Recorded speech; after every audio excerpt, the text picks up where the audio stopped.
Y me conmovía verlo en Tijuana cuando lo visitaba, porque para salir de su casa, después de un atentado que sufrió por parte de una veintena de sicarios del cártel de Arellano Félix, él se levantaba, tomaba una taza de café, se ponía un chaleco blindado, de los que llaman de protección para las balas de matapolicías, que son unas balas que usa el ejército, y afuera lo estaba esperando un batallón de militares, aproximadamente 30 militares para escoltarlo al periódico.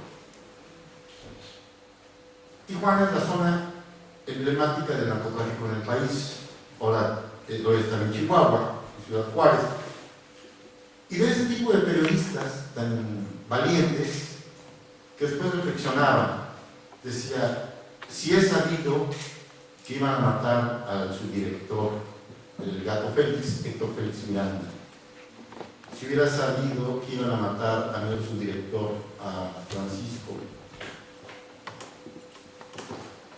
y si iba a saber que iban a matar a mi guardaespaldas y que yo pude haber perdido la vida, jamás me hubiera atrevido a hacer este periódico.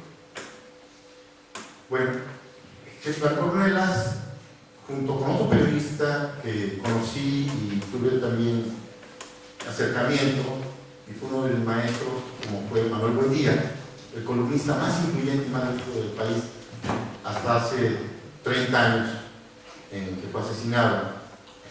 Lo digo esto porque en México, ya lo apuntaba el señor Armando Prida, presidente de la Fundalex, en su intervención, del número espantoso de periodistas que han sido asesinados.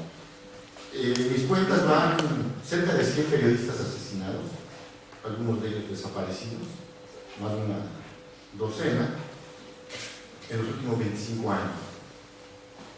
Esto se dice fácil. Hace unos días, cuando partí de México a Oviedo,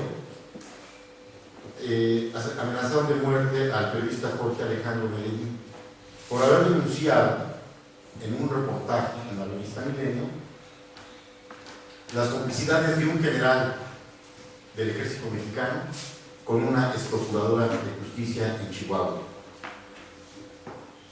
Este periodista, que ha sido amenazado de muerte,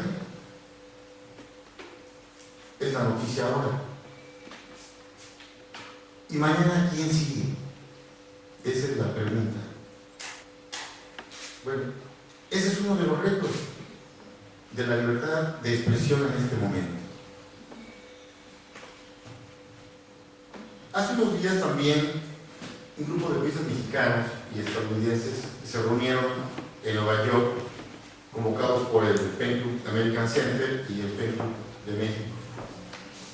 Discutieron ahí sobre la situación que están viviendo los periodistas mexicanos, y uno de ellos retomaba el editorial de un periódico de la frontera en Chihuahua con Texas que se llama El Diario de Juárez. Un editorial que llamó la atención mundial porque en el encabezado se leía: ¿qué quieren de nosotros? Iba dirigido a los jefes del narcotráfico en esa plaza. Algo inaudito. ¿Por qué? Porque en México existe la narcocensura. Tal vez aquí en España esto suene como una utopía, pero es una realidad en México. Hay una geografía de la narcocensura que abarca muchos estados. Antes la Ciudad de México era la más insegura del país. Ahora es donde la gente quiere irse a vivir, porque la provincia mexicana, los estados, están controlados por el narcotráfico. Y la capacidad de asombro cada vez se pierde más. ¿Por qué? Porque nos hemos acostumbrado hasta convertir en una especie de segunda naturaleza o de un problema ya de salud pública la ola de crímenes. Murieron calcinados en Hermosillo, Sonora, hace un año, 50 bebés. los padres siguen caminando en las calles cada mes para protestar porque no se ha hecho justicia. México es el paraíso de la impunidad. Ese es solamente un ejemplo. Y al responsable de esa área, que era el director del Seguro Social, de la Seguridad Social, lo premiaron, lo hicieron ministro, secretario de Estado.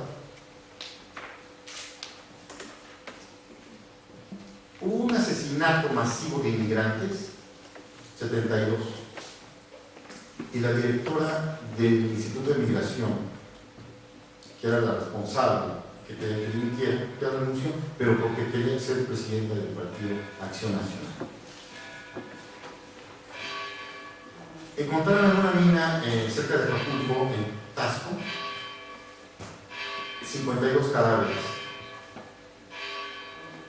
En varias discotecas y han sido ejecutados decenas de personas que están conviviendo. En casas particulares donde conviven adolescentes han llegado a masacrar a todos. A los agentes federales o militares que participan en detención de narcotraficantes van y matan a sus familias.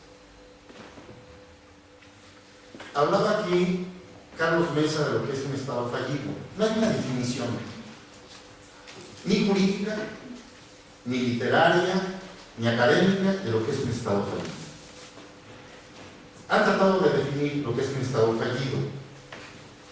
Hay un intelectual muy respetado en México, Mauricio Merino, que escribió lo siguiente. Él se preguntaba: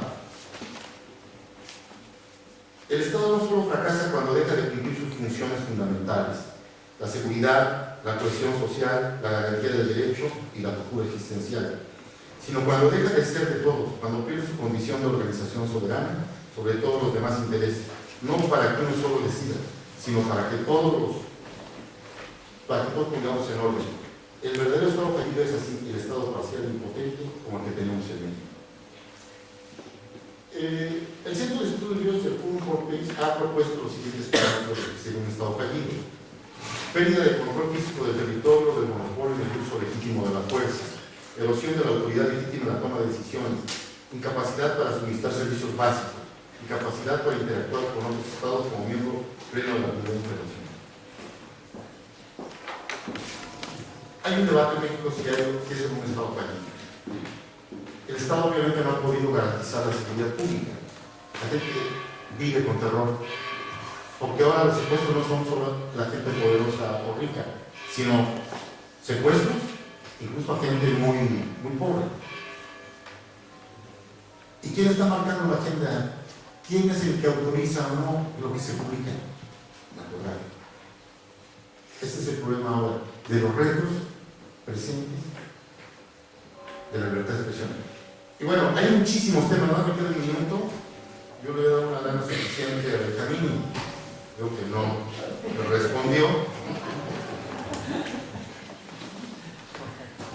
Pero tengo aquí una lista de todos los obstáculos a los que se enfrenta la prensa, no solamente en el narcotráfico.